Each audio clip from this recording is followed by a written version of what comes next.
In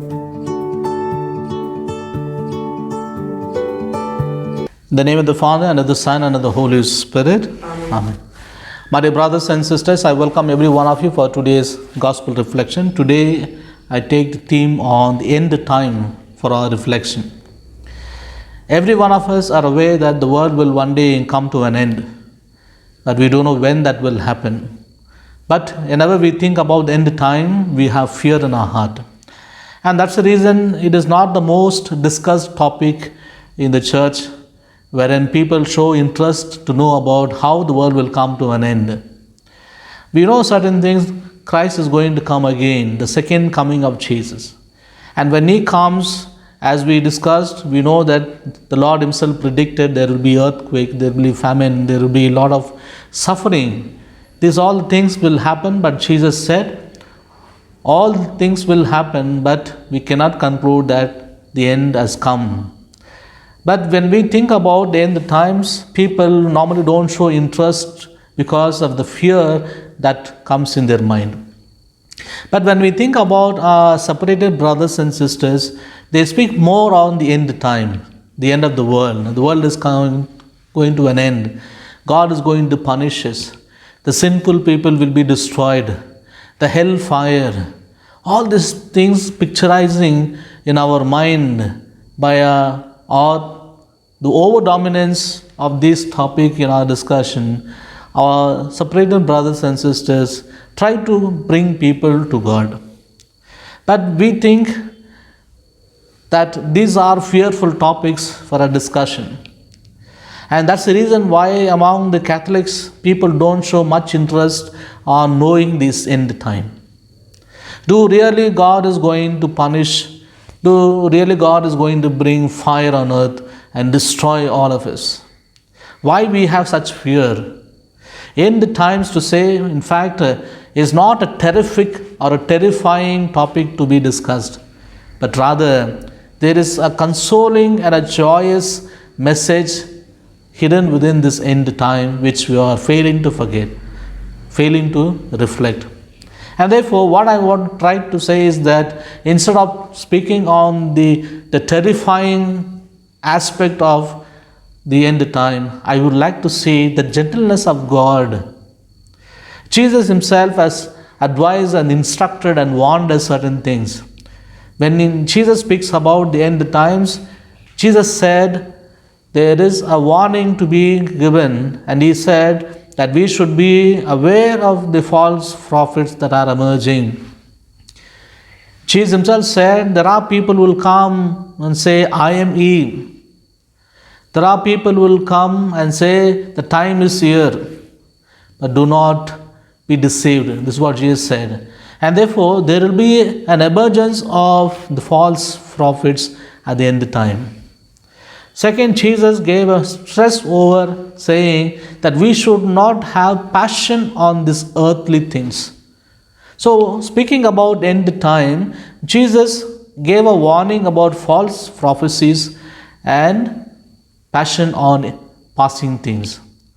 Apart from that, Jesus never gave a note of fear in each one of us as we have been conceiving or sometimes been overemphasized by our separated brothers and sisters, that end times are not times to be feared, but end times are to be reflected in order to have a meaningful life on earth. And therefore, let us take the very words of Jesus. Jesus said, there are people who will come in my name and say, I am He. Do not go behind them. So Jesus is warning us. So end time means people will come and deceive us. So we should be prudent and we should be vigilant that we should not be deceived by false prophets or false preachers. There are people who come and give them their own theology, their own preaching. But we should be aware of it. So we should always have a conscience in our mind to say that I should not be deceived. Now, how we can keep ourselves from this kind of deception? People who could come and deceive us by having right knowledge. So Jesus said, know the truth and truth will liberate you. Understand how beautiful this verse. Know the truth and truth will liberate you. So today people are getting deceived, people get cheated, people have been falsely taken away from the mainstream of the church because they don't know the truth. So you and me are called to know the truth. What is that truth? And Jesus said, I am the truth. So know the truth, know about Jesus. Love to learn about Jesus. This is very, very important. To mean to say, it's a paramount important for all of us as we are called to know Jesus more and more. The lack of knowledge on Jesus is the easy way that the devil will deceive us. And therefore, I should put my passion in knowing Jesus. St. Jerome very beautifully says, he said, ignorance of Scripture is ignorance of Christ. So ignorance cannot be given an excuse. It is our willful mistake. And therefore, let us come out of this ignorance. It is because of our ignorance of our faith that many come and deceive us. Many can easily steal away our faith in us. And therefore, let us put our heart and mind to know this truth. So what the real need in my life is that the knowledge of Jesus. The first and the primary source is Bible itself. Read the Bible every day. Love to treasure every word of God. And the word of God is the most important communication that God has established with us. So by reading the Word of God, I am trying to get the mind filled with the knowledge of God. I am filling my heart with the very treasures of the Word. And therefore, let us keep ourselves fully informed. Our faith, we need to learn our faith. Now, how many of us really have the knowledge of our own faith? How many of us can really explain the creed? We all say the creed, and we know the creed is the creed is the very center of our faith. It describes what is our faith, and therefore let us know every article of the creed and the meaning of it, so that nobody will deceive us. At the same time, we need to keep ourselves watchful in prayer, that we shall not be lost by these false preachers. Let us not encourage the false preachers, and let us not fall victim to these false preachers by lack of knowledge about Jesus. So let us equip ourselves with right knowledge. At the same time, let us also educate others. And that is where the catechism teachers are very, very important. The faith formators are very important. Every parents are very important, because it is you who fill the knowledge of the child about Jesus. It is you who give rightful knowledge to children to grow in faith. So what is most needed today is the rightful knowledge about our faith, about our God, and about the church. The second thing what Jesus wanted to warn us during the end time is that our passion towards the passing thing. You remember Jesus said that the world will pass away. The two will be grinding. One will be taken away, one will be left. There were two on the bed, one will be taken, other will be left. What is the meaning behind these words of Jesus? It is the transitory nature of this world, a passing nature of this world. There is nothing permanent in this world. So putting a heart, a passion on the passing things that will perish, there is no meaning behind that. Vanity in vanity, everything is in vanity. And therefore, we shall not put our heart, our desire, our heart into the passing thing. The world is temporary. It will be destroyed and it will pass away. Our money, our wealth, our property, our land, our building, everything in this world is temporary. We should understand the beauty of it. We should understand the meaning of it. When Jesus said everything is temporary, we should look for what is permanent. And Jesus said, heaven and earth shall pass away, but my word shall not pass away. How beautiful. That means the very word of God is the permanent. Heaven and earth will pass away, but my word shall not pass away. And therefore rely on that word. Let us rely on that word of God that will give us the real permanent grace in our life. So the word of God will give us every step to walk.